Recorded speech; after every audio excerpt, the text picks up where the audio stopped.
Hello everyone and welcome back to your science class. So coming to the next questions of this chapter number 16, water a precious resource. ठीक है, so next question है question number 5. Question number 4 तक हम आपको part 1 video में explain करवाए थे. Question number 5 में है कि आपको फैक्टर्स बताने हैं कि कौन कौन से फैक्टर्स रिस्पॉन्सिबल है depletion of water table. Water table की कमी में कौन कौन से फैक्टर्स रिस्पॉन्सिबल है, दैट मीन्स वाटर टेबल की कमी का कारण क्या है, वो सब आपको बताना है.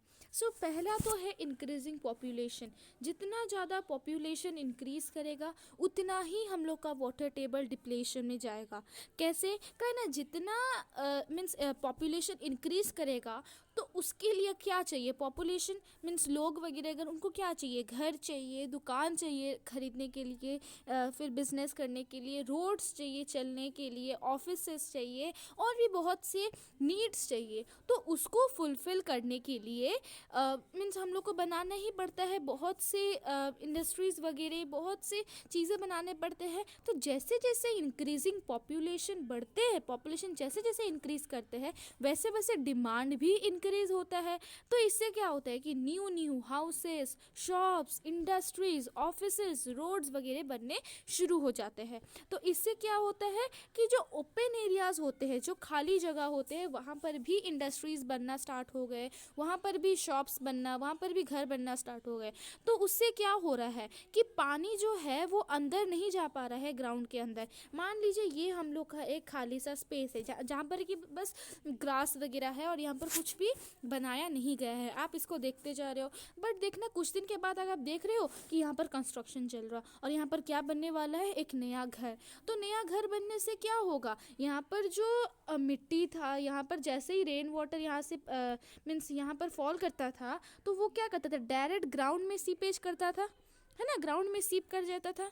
बट जैसे ही यहाँ पर एक घर बन गया तो फिर वो घर में गिर के नीचे वेस्ट हो जा रहा है वो, और ग्राउंड में सीपेज नहीं हो पा रहा है. तो ये एक कारण है. इससे क्या हो रहा है, वाटर टेबल कम हो रहा है. सेकेंड कारण और second factor is responsible is increasing industry. जैसे पॉपुलेशन इंक्रीज होने से डिमांड बढ़ता है और उससे ओपन एरिया कम हो जाते हैं. सेम वे अभी बहुत से इंडस्ट्रीज, जितने भी इंडस्ट्रीज बन रहे, जितने इंडस्ट्रीज बनेंगे उतना उनको वाटर की ज़रूरत होगा. सभी इंडस्ट्रीज में वाटर का कुछ ना कुछ तो ज़रूरत होता ही है. तो जितना जितना इंडस्ट्रीज बढ़ते जाएंगे उतना उतना डिमांड ऑफ वाटर भी बढ़ते जाएगा. ठीक है, और अगर वो वाटर उनको किससे मिलता है, वो वाटर उनको वही जो ग्राउंड वाटर से ही मिलता है. Most of the stages of manufacturing processes in industries require water. उनको वाटर ही चाहिए. अगर इंडस्ट्रीज बढ़ता है then water required by them will also increase. अगर इंडस्ट्रीज बढ़ेगा तो वाटर का जो रिक्वायरमेंट है वो भी बढ़ेगा.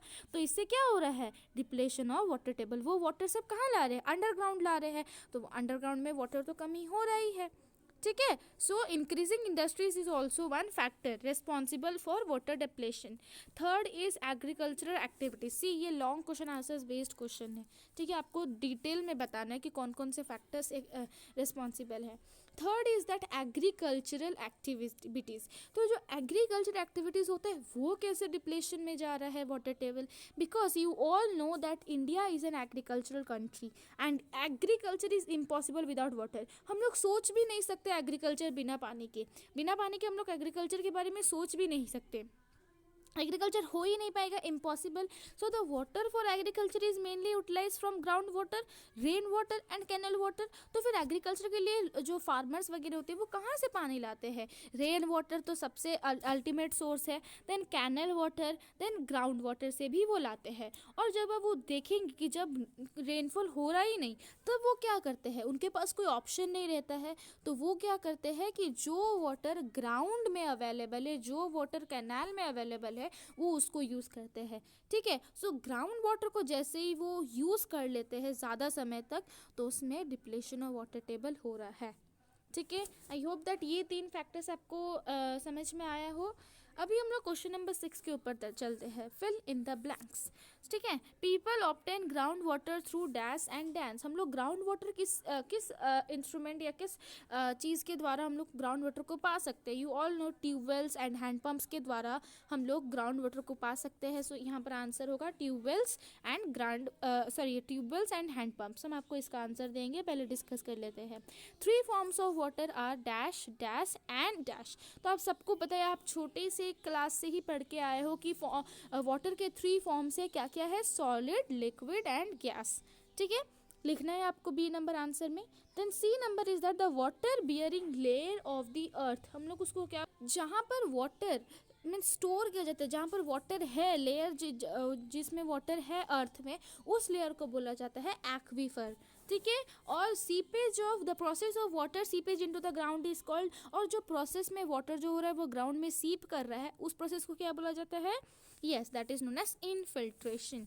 सो here is the answer, please note it down. ठीक है, सी सॉलिड के बदले आप आइस भी लिख सकते हो या सॉलिड भी लिख सकते हो, एक ही बात है। Solid, liquid and gas. Liquid के बदले आप वाटर भी लिख सकते हो, गैस के बदले आप वेपर भी लिख सकते हो।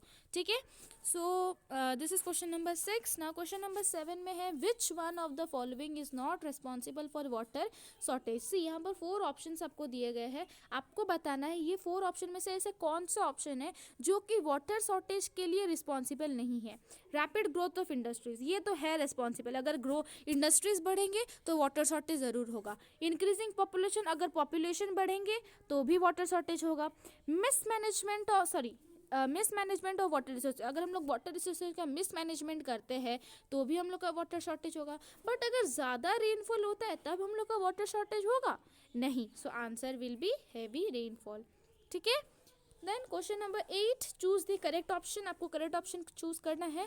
द टोटल वाटर, यहाँ पर बस उतना ही दिया गया, आपको बाकी सारा आपको फिल करना है। The total water in the lakes and river of the world remains constant, under the ground remains constant, in the seas and oceans of the world remain constant, और of the world remains constant. आपको ये line को ढूंढना है कि the total water dash. तो total water किस में कांस्टेंट रहता है? लेक्स और रिवर्स में तो कांस्टेंट होने का चांस नहीं है।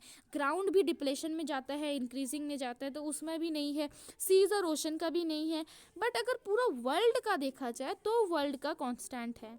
ठीक है, समझ में आया?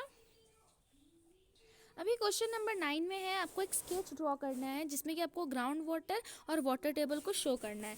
ठीक है, सो यहाँ पर आप देख सकते हो कि रेनफॉल हो रही है और ये जो है ये लेक है, स्ट्रीम ऑफ लेक, और उसके नीचे जो पाया जाता है वो वाटर टेबल होता है, और उसके नीचे जो पाया जाता है वो एक्वीफायर और ग्राउंड वाटर होता है। ठीक है, तो ये आपको ड्रॉ करना है। And in this only we have completed this chapter, water a precious resource. I hope that आपको समझ में आया। So from the next video onwards we will start a new chapter. Okay, thank you students.